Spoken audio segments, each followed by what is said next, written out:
Hər vaxtınız xeyir. Bu buraxılışda da ən vacib və gündəmdə olan xəbərləri diqqətinizə çatdıracağam. Sərhəd rejimi, miqrasiya məsələləri, yeni aviareyslər, iqtisadi və hüquqi yeniliklər haqqında ən operativ məlumatları vaxtında almaq istəyirsinizsə, həm mənim bu YouTube kanalıma, həm də ZM Novosti Azərbaycana Telegram kanalıma abunə ola bilərsiniz. Burada məlumatlar daha dolğun, daha operativ və rəsmi mənbələrə əsaslanır. Kanalların linki videonun aşağısında, yəni açıqlama hissəsində və ilk şərhdə yerləşdirilib. İndi isə xəbərlər. Azərbaycanlı sürücülər, xüsusilə də beynəlxalq yük daşıma sürücüləri üçün sevindirici xəbəri var. Rusiya, MDB ölkələri və Gürcüstan vətəndaşı olan sürücülərin ölkə ərazisində qalma müddətini uzadıbdır. Məlumata əsasən Rusiya hökuməti MDB ölkələrindən və Gürcüstandan olan peşəkar sürücülərin Rusiya ərazisində müvəqqəti qalma müddətini 180 günə qədər artırıb və müvafiq qərar rəsmi hüquqi məlumat portalında dərc olunubdur. Sənədə əsasən MDB üzv dövlətlərin, habelə Gürcüstanın beynəlxalq avtomobil daşımalarını həyata keçirən peşəkar sürücülər vizasız qaydada Rusiyaya daxil olduqları halda bir təqvim ili ərzində ümumilikdə 180 günədək ölkədə qala biləcəklər. Bu imkan yalnız həmin şəxslər müəyyən edilmiş qaydada Rusiyaya giriş və ölkədə qalmaq məqsədi ilə ərizə təqdim etdikdə tətbiq olunacaq və qeyd edim ki, bu qərar 30 iyun 2026-cı il tarixindən qüvvəyə minir. Rusiyada 2026-cı il mayın 1-dən etibarən sosial ödənişlər, vergi sistemi, qeydiyyat qaydaları və maliyyə əməliyyatlarını əhatə edən yeni qanunvericilik dəyişiklikləri qüvvəyə minir. Yeniliklər həmçinin malların markalanması sisteminə və sürətli ödənişlər vasitəsilə aparılan gündəlik hesablaşmalara da təsir edəcək. Bununla yanaşı vətəndaşların qeydiyyatdan çıxarılması qaydaları da dəyişir. Prosedur xüsusilə mənzil sahibləri üçün sadələşdirilir. Faktiki olaraq ünvan üzrə yaşamayan şəxslər üçün formal qeydiyyat artıq kifayət etməyəcəkdir. Dəyişikliklər boşanmış şəxslərə, ayrı yaşayan yetkin uşaqlara və başqa ünvana köçmüş vətəndaşlara şamil oluna bilər. Məhkəmə qərarından sonra qeydiyyatdan çıxarılma müvafiq qurumlar vasitəsilə həyata keçiriləcəkdir. Sürətli ödənişlər sistemi üzrə tariflərdə də dəyişiklik var. Fiziki şəxslər arasında aparılan köçürmələr, o cümlədən şəxsin öz hesabları arasında əməliyyatlar komissiyasız qalır. Digər hallarda isə komissiya tətbiq olunacaqdır. Hüquqi şəxslər, fərdi sahibkarlar və özünün məşğul şəxslərin iştirak etdiyi əməliyyatlar ödənişli olacaqdır. Komissiya məbləği hər əməliyyat üçün 5 qəpikdən 3 rublə qədər müəyyən edilir. Fiziki şəxslər arasında beynəlxalq köçürmələr üçün isə 6 rubl həcmində sabit komissiya tətbiq olunacaq. Vəsaitin qəbul edilməsi isə pulsuz qalacaq.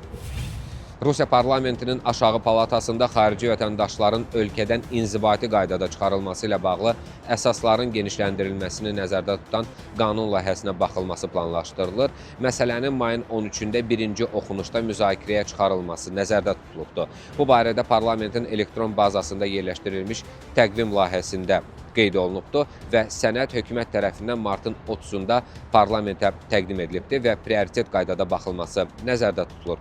Qanun layihəsinə əsasən inzibati qaydada ölkədən çıxarılma ilə nəticələnə bilən hüquq pozuntularının siyahısının əhəmiyyətli dərəcədə genişləndirilməsi təklif olunur. Mövcud 22 maddəlik siyahının 43 maddəyədək artırılması planlaşdırılır. Təklif edilən dəyişikliklərə görə ictimai asayişin pozulması, hüquq mühafizə orqanlarının qanuni tələblərinə tabe olmama, eləcə də həyat təminatı obyektlərinin nəqliyyat və sosial infrastrukturun fəaliyyətinə maneə yaradan hərəkətlər bu siyahıya daxil edilə bilər. Bundan əlavə, piyadaların və nəqliyyat vasitələrinin hərəkətinə maneələrin yaradılması da nəzərə alınacaqdır. Layihədə həmçinin internetdə insan ləyaqətini və ictimai əxlaq normalarını təhqir edən məlumatların yayılması, silahlı qüvvələrin istifadəsinin nüfuzdan salınmasına yönəlmiş ictimai hərəkətlər, eləcə də ölkəyə qarşı sanksiyaların tətbiqi və ya uzadılması ilə bağlı çağırılışlar da hüquq pozuntuları sırasına daxil edilir. Bəzi hallarda inzibati çıxarılma ilə yanaşı cərimələrin tətbiqi də nəzərdə tutulur. Qanunvericilik təşəbbüsündə bu cərimələrin artırılması da əksini tapıb. Rusiyada xarici vətəndaşların və vətəndaşlığı olmayan şəxslərin qeydiyyatı ilə bağlı yeni məhdudiyyətlərin tətbiqi təklif olunur. Təşəbbüsə əsasən qanunsuz miqrasiyanın təşkili və saxta qeydiyyatla bağlı məhkumluğu olan şəxslərə məxsus yaşayış sahələrində bu kateqoriyadan olan şəxslərin qeydiyyata alınması qadağan edilə bilər. Müvafiq təklif daxili işlər orqanlarının rəhbərliyinə ünvanlanıb. Sənədə əsasən əgər yaşayış sahəsinin sahibi qanunsuz miqrasiyanın təşkili, saxta qeydiyyat və ya xarici vətəndaşların qeydiyyata alınması ilə bağlı cinayətlərə görə məhkum olunubsa və məhkumluğu qüvvədə qalırsa, həmin ünvanda qeydiyyat əməliyyatlarının aparılmasına icazə verilməyəcəkdir. Eyni zamanda təşəbbüsdə belə hallarda yalnız mülkiyyətçinin ailə üzvlərinin qeydiyyatı üçün istisna tətbiq oluna bilər. Əsaslandırılmada qeyd olunur ki, 2023-cü ildən etibarən qanunsuz miqrasiyanın təşkili ilə bağlı aşkar edilən cinayətlərin sayı 3 dəfə artıb. Bununla yanaşı, xarici vətəndaşların saxta miqrasiya qeydiyyatına alınması praktikasının davam etdiyi bildirilir. Bu isə onların ölkə ərazisində nəzarətsiz qalmasına şərait yaradır, profilaktik və nəzarət tədbirlərinin həyata keçirilməsini çətinləşdirir. Sənəddə həmçinin bu sayədə təkrar hüquq pozuntularının müşahidə olunduğu vurğulanır.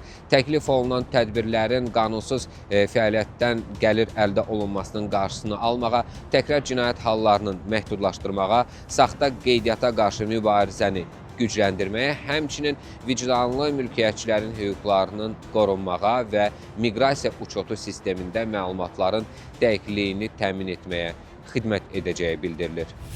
Rusiyanın İR Air Aviya şirkəti Rusiya regionlarından Bakı istiqamətində yay uçuş proqramını genişləndirdiyini açıqlayıbdır. Yayılan cədvələ əsasən iyun ayında Moskva-Bakı marşrutu üzrə uçuşlar həftədə 2 dəfə həyata keçiriləcəkdir. Eyni tezlik Orenburg-Bakı istiqaməti üçün də nəzərdə tutulub.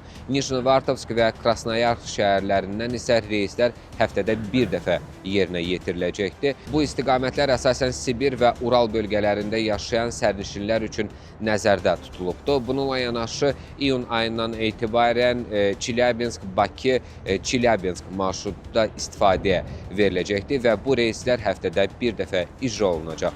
Şirkət hesab edir ki, yeni istiqamət həm turistlər, həm də işgüzar və ailə səfərləri üçün maraqlı olacaq. Beləliklə, aviaşirkət iri tranzit mərkəzlərdən yan keçərək regionlardan birbaşa uçuşların sayını artırmağa çalışır və bununla da sərnişinlər üçün daha əlçatan marşrutlar təqdim edir. Qeyd olunur ki, bütün tariflərə 10 kiloqram əl yükü və 20 kiloqram bagaj daxildir. Rusiyada yaşamaq və işləmək istəyən əcnəbilər üçün xərclər kəskin şəkildə artırılır. Belə ki, Rusiya Maliyyə Nazirliyinin hazırladığı qanun layihəsi artıq hökumət komissiyası tərəfindən bəyənilibdir. Hökumət xarici vətəndaşlar üçün nəzərdə tutulan dövlət rüsumlarının dəfələrlə artırılmasını təsdiqləyibdir. Yeni tariflərin 1 iyul 2026-cı il tarixindən etibarən tətbiq olunması planlaşdırılır. Dəyişikliklər həm vizaları, həm də ölkədə qalmaq üçün tələb olunan sənədləri əhatə edir. Ən kəskin artım Rusiya vətəndaşlığına qəbul və ondan imtina prosedurlarında müşahidə edilir. Bu xidmət üçün rüsum 4200 rubldan birbaşa 50.000 rublə qaldırılır. Yəni, Rus vətəndaşlığını almaq üçün 50.000 rubl ödəmək lazım olacaqdır. Bundan başqa yaşayış icazəsinin, yəni VNJ-nin qiyməti 5 dəfə artaraq 30.000 rublə, giriş dəvətnaməsinin rüsumu isə 8 dəfə bahalaşaraq 8.000 rublə çatacaq. Şirkətlər də əcnəbi işçi cəlb etmək üçün hər nəfərə görə 15.000 rubl ödəməli olacaqlar. Məlumata görə 90 günədək ölkədə qalmaq istəyən miqrantlar çox dəfəli giriş vizası üçün isə əvvəlkindən 3 dəfə çox, yəni 6.000 rubl ödəməli olacaqlar. Ekspertlərin fikrincə Rusiyada sənəd almaq və vətəndaşlıq qazanmaq istəyən şəxslər bu ilin yayından etibarən dövlətə indikindən 12 dəfəyə qədər daha çox pul ödəməli olacaqlar. Bu da ölkəyə gələn işçi sayının azalması ilə nəticələnə bilər. Beləliklə, bu buraxılışımızın da sonuna gəldik. Ən vacib və operativ xəbərləri ilk siz almaq istəyirsiniizsə, Zaim Novosti Azərbaycana Telegram kanalına qoşulun və bu YouTube kanalına da abunə olmağı unutmayın. Linklər videonun altında və ilk şərhdə yerləşdirilib. Növbəti buraxılışda görüşənədək sağ olun, salamat qalın.